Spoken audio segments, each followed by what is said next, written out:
حیرت ہے کہ تعلیم و ترقی میں ہے پیچھے، حیرت ہے کہ تعلیم و ترقی میں ہے پیچھے، جس قوم کا آغاز ہی اقرا سے ہوا تھا۔ صدر علی وقار، مہمانان محترم و حاضرین و ناظرین، السلام علیکم ورحمۃ اللہ وبرکاتہ۔ میں سید فرحت حسین آپ کے سامنے جس موضوع پر لب کشائی کرنے کی جسارت کرنے جا رہا ہوں وہ ہے اقبال علیہ الرحمہ کا تصور تعلیم۔ حاضرین و ناظرین، اقبال کے نزدیک تعلیم ارتقائی، ایجادی، انقلابی، تعمیری، متحرک اور ہماگیر نقطہ حیات پیش کرتی ہے۔ یہ زندگی کی مونس و غمخوار ہے۔ یہ ماضی اور مستقبل کو ایک زنجیر میں منسلک کر کے محو خرام ہوتی ہے۔ اس تعلیمی فلسفہ کے ذریعہ ہی اقوام اپنے نسب العین، تہذیب و تمدن اور اخلاق و معاشرت کا اظہار کرتی ہے۔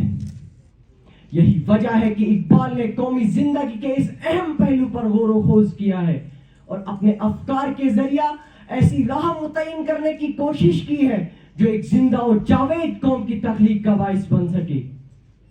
آپ کی فکر اسلامی علم اور تحصیل علم کو جو مرتبہ اسلامی تصور حیات میں حاصل ہے وہ صحیح مختصر نہیں۔ رسول اکرم صلی اللہ علیہ وسلم پر جب پہلی وحی نازل ہوئی تو سب سے پہلے انہیں کہا گیا اقرا، یعنی پڑھو۔ تخلیق آدم علیہ السلام کی گئی تو سب سے پہلے انہیں کچھ نام سکھائے گئے۔ ہم جب اقبال کے دور کا جائزہ لیتے ہیں تو اس وقت ہمیں دو نظام تعلیم پہلو پر پہلو نظر آتے ہیں۔ ایک قدیم دینی نظام تعلیم تھا جو مذہبی مدارس پر رائج تھا اور صدیوں سے ایک ہی دھڑے پر چلا آ رہا تھا۔ وقت کے تقاضوں نے اس میں کوئی تبدیلی پیدا نہیں کی تھی۔ دوسرا نظام تعلیم حکمران انگریز قوم کا رائج کردہ تھا جو لارڈ میکالے کی فکر کی پیداوار تھا۔ اس کا مقصد حصول علم میں مدد دینے اور انتظامی مشینری کے کلی پرزے ڈھالنے کے علاوہ ایسی نسل تیار کرنا تھا جو اپنے ملک و قوم کے بجائے حکمران قوم سے وابستہ ہو۔ ان دونوں نظاموں میں سے کوئی نظام ایسا نہ تھا جو اپنے ملک و قوم کی ان دونوں نظاموں میں سے کوئی نظام ایسا نہ تھا جو اپنے ملک و قوم کی امنگ اور مقاصد کی ترجمانی کرنے کی اہلیت رکھتا ہوں۔ چنانچہ اقبال نے قومی زندگی کے اس اہم پہلو پر غور و خوض کیا ہے۔ آپ جدید نظام تعلیم سے بھی نالاں ہیں کیونکہ آپ کے نزدیک اس نظام کی بنیاد تعقل پرستی پر ہے جس نے الحاد اور بے دینی پھیلانے کی بھرپور کوشش کی ہے۔ اس نے نہ صرف نوجوانوں کو بے ادب بنا دیا بلکہ ظاہری نمود و نمائش پر جان دینے والا، تن آسان اور آرام طلب بنا دیا ہے۔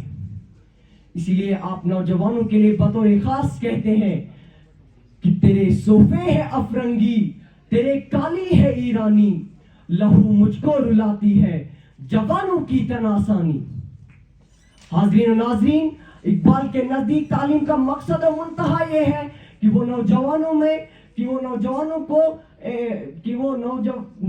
حاضرین و ناظرین، اقبال کے نزدیک تعلیم کا مقصد و منتہا یہ ہے کہ انسان کی تمام پوشیدہ صلاحیتوں کو اجاگر اور ان سب طاقتوں کو بیدار کیا جائے جو قدرت نے اس کے اندر ودیعت کر رکھی ہے۔ آپ چاہتے ہیں کہ تعلیم اور دوسرے شعبہ زندگی کا چولی دامن کا ساتھ ہو۔ تعلیم زندگی کی تنظیم کرے، اسے آراستہ کرے اور اسے قوت نمو بخشے۔ اس کی خوابیدہ طاقتوں کو اجاگر اور ان سب طاقتوں کو بیدار کیا جائے جو قدرت نے اس کے اندر ودیعت کر رکھی ہے۔ آپ کے نزدیک تعلیم کا مقصد یہ ہے کہ نوجوانوں میں بصارت کے ساتھ ساتھ بصیرت بھی پیدا کرے۔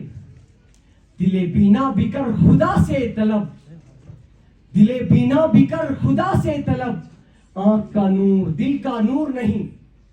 حاضرین و ناظرین، اقبال کے نزدیک تعلیم کا مقصد ادراک ہستی کرنے کا نام ہے اور عقلی اور وجدانی علم باہم متصادم نہیں بلکہ دونوں مل کر ایک مکمل نظام تعلیم مرتب کر سکتے ہیں۔ آپ نے اپنے نظام تعلیم میں دین اور دنیا کا ایک حسین امتزاج پیش کیا ہے۔ تعلیم نسواں کا ذکر کرتے ہوئے آپ کہتے ہیں کہ عورتوں کو دینی تعلیم ضرور حاصل کرنی چاہیے۔ آخر پر میں علامہ اقبال کے شعر کے ساتھ آپ سے رخصتی چاہوں گا کہ بیگانہ رہے دین سے اگر مدرسے زن، بیگانہ رہے دین سے اگر مدرسے زن، ہے عشق و محبت کے لیے علم و ہنر موت۔